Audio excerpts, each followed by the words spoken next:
کربلا کیا ہے؟ 72 کربلا والوں میں سے امام زین العابدین عابد بیمار رضی اللہ تعالیٰ عنہ ادھر ہزاروں واپس جاتے ہیں۔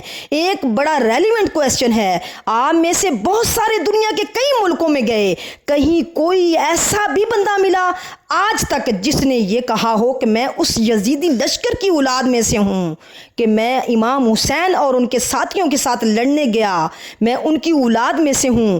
آپ کو ایک نہیں ملا ہوگا ایسا۔ ہزاروں واپس گئے، ان کی نسل کا، ان کی بات کرنے والا کوئی نہیں ہے۔ حضرت عابد بیمار زین العابدین واپس آئے ہیں۔ آج دنیا کے کونے کونے میں آپ کو حسینی سید ملتے ہیں۔ یہ کیسے ہو گیا؟ سبحان اللہ۔ اس سے کربلا کے اس واقعہ سے سیکھنے کو ملا کہ جو چیز اللہ کی راہ میں قربان کی جائے اللہ اس میں برکت ڈال دیتا ہے۔ ہاں، وہ بڑی پیاری بات جو آج میں نے ایک جملے میں پڑھی کہ کربلا کی کہانی بس اتنی ہے، کربلا کی کہانی بس اتنی ہے، یزید تھا، حسین ہے، بس وہ ختم۔ اور امام حسین آج بھی کروڑوں دلوں پر حکومت کر رہے ہیں۔ یزید کا کوئی بھی نام لینے والا نہیں۔ مجھے ایک بات بتائیں، کسی بھی مسلک سے، کسی بھی مذہب سے، کسی بھی فرقے سے تعلق رکھنے والا کوئی بھی اپنے بچے کا نام یزید رکھتا ہے؟ نہیں۔ اور امام حسین کا نام رکھنے والے اور ان کا نام سر پر عزت کے ساتھ رکھنے والے اربوں لوگ دکھائی دیں گے۔ ہم تو یہ سمجھتے ہیں وہ کون سا مسلمان ہے جس کے دل میں امام حسین کی محبت نہیں ہے؟ امام حسین تو ہمارے ایمان کا حصہ ہیں۔ تھوڑی سی باریک باتیں سمجھیے گا، جو چیز اللہ کی راہ میں قربان کر دی جائے اللہ اس میں برکت ڈال دیتا ہے۔ اب اس سے آپ اپنی ساری لائف کو زوم کر کے دیکھیں، زوم کر لیں۔ اگر آپ چاہتے ہیں کہ آپ کی صحت میں برکت ہو، آپ اپنی باڈی کو، جسم کو اللہ کی راہ میں استعمال کریں، نماز پڑھیں، قرآن پڑھیں، دین کے کام میں یوز کریں، اللہ آپ کی صحت میں برکت ڈال دے گا۔ آپ چاہتے ہیں اللہ آپ کی زبان میں برکت ڈال دے، آپ کے الفاظ مؤثر ہوں، اٹریکٹیو ہو جائیں، آپ اپنی گفتگو میں اللہ تعالیٰ کا، رسول اللہ کا نام لینا شروع کر دیں، درود شریف پڑھنا شروع کر دیں، ذکر اللہ کرنا شروع کر دیں، تلاوت قرآن پاک کریں، لوگوں کو اسلام کی دعوت دیں، نیکی کی دعوت دیں، لوگوں کو نمازی بننے کی ہدایت کرتے رہیں، اللہ آپ کی گفتگو میں برکت ڈال دے گا۔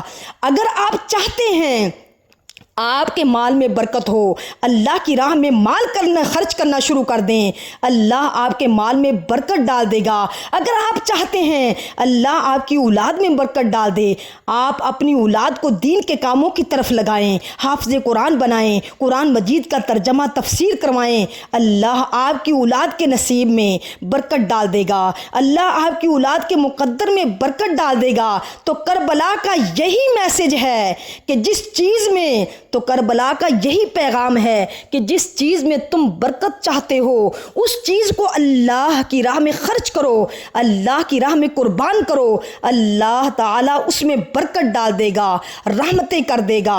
امام حسین کو بہت زیادہ پریشرائز کرنے کی کوشش کی گئی کہ آپ یزید کی بیعت کر لیں۔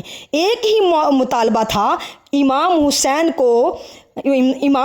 تو پیدا ہی مدینے میں ہوئے تھے، پھر بھی مدینہ چھوڑنا پڑا، پہلے مکہ آ گئے، 5 مہینے مکہ میں رہے تاکہ معاملہ کسی طرح ٹل جائے۔ جب اتنا زیادہ برڈن ہونا، مثال کے طور پر کسی کے سر پر پسٹول رکھ دیا جائے تو شریعت بہت ساری چیزوں کی اجازت دے دیتی ہے۔ جب جان جانے کا خوف ہو، جب جان جانے کا خطرہ ہو تو کئی ایسے کام حرام جو ہوتے ہیں وہ حلال ہو جاتے ہیں۔ فار دا ٹائم بینگ اس کی پوری تفصیل ہے، تو امام حسین بھی کمپرومائز کر لیتے، کیوں؟ پورا خاندان شہید کروا دیا۔ ریلیونٹ کویسچن بنتا ہے، یہ ریلیونٹ کویسچن بنتا ہے، مگر ہمارے امام جانتے تھے کہ اگر میں نے آج کمپرومائز کر لیا تو پھر نانا کی ساری امت کے لیے ایک مثال بن جانی ہے کہ جب حسین کمپرومائز کر سکتے ہیں تو پھر ہم بھی کر سکتے ہیں۔ آپ نے باطل کے آگے سر نہیں جھکایا، سر کٹا دیا، نانا کے دین کو سر بلند کر گئے۔ یہ میسج ہے ہم سب کے لیے، ان تمام لوگوں لوگوں کے لیے جو آج چھوٹی چھوٹی باتوں پر کمپرومائز کر رہے ہیں۔ ارے جناب کیا کریں، سبھی جھوٹ بولتے ہیں، سچ کا زمانہ نہیں، تھوڑا بہت جھوٹ تو ہم بھی بول لیتے ہیں، کمپرومائز کیا نا۔ میں گدا ہوں اپنے کریم کا، میں گدا ہوں اپنے کریم کا، میرا دین روٹی کا ٹکڑا نہیں ہے، تھوڑے پیسوں میں بیچ دوں گا۔ اب یہ تمہارا امتحان ہے، بہت سارا نفع نظر آ رہا ہے، ایک ڈیل آ رہی ہے جس میں پیسے بہت ہیں مگر ہے حرام، اللہ کی ناراضگی والی ڈیل ہے، فوراً مل جائیں گے پیسے۔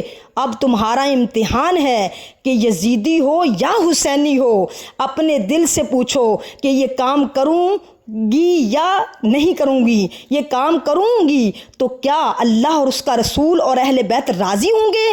یہ پیسے پکڑوں، یہ پکڑ لوں؟ نہیں، اب نہیں، اب نہیں، اب ٹکراؤ اسے اور کہو میں گدا ہوں اپنے کریم کا، میں گدا ہوں اپنے کریم کا، میرا دین پارائے نہ نہیں، میرا دل کا ارمان تھا، میرا دل تھا، میرا ارمان تھا، ایک شوق تھا جو پورا کرنے کا موقع آ گیا مگر وہ حرام کام کرنے کے ذریعے پورا ہو رہا ہے، نہیں کرنا۔ یہی تو تمہارا امتحان ہے، یہ کربلا کا پیغام ہے، یہ کربلا کا میسج ہے کہ تمہیں اپنے آپ کو اس کام سے بچانا ہے، کمپرومائز نہیں کرنا، غلط کام کی طرف آگے نہیں بڑھنا۔ اگر تم واقعی پنج تن کے غلام ہو تو خدا را اس بات کو سیکھیے اور اپنی زندگی میں یہ سٹرونگنس لائیے۔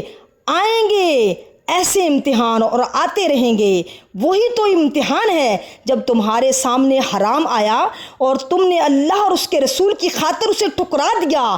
اعلیٰ حضرت فرماتے ہیں انہیں جانا انہیں مانا نہ رکھا غیر سے کام، انہیں جانا انہیں مانا نہ رکھا غیر سے کام، للہ الحمد میں دنیا سے مسلمان گیا۔ یہ ہماری زندگی کا فوکس ہونا چاہیے، فیملی راضی ہو جائے، دوست راضی ہو جائیں، خاندان والے راضی ہو جائیں، ارے سیٹھ راضی ہو جائیں، چھوڑو، پہلے دیکھو اللہ اور اس کا رسول راضی ہے کہ نہیں۔ وہ راضی ہے تو بس سب ٹھیک ہو جانا ہے۔ سب کو راضی کرنے کے چکر میں اللہ اور اپنے حبیب علیہ السلام کو ناراض کر رہے ہو، ایسا نہ کرو۔ کربلا والوں کو دیکھو، کربلا والوں کو دیکھو، کربلا والوں کو دیکھو جنہوں نے اللہ رب العزت کو خوش کرنے کے لیے اپنی جانوں کے نذرانے پیش کر دیے۔ جس کے نانا نبی، جس کے بابا علی، جس کی ماں فاطمہ، جس کے بھائی حسن، اس حسین ابن حیدر پہ لاکھوں سلام، اس حسین ابن حیدر پہ لاکھوں سلام۔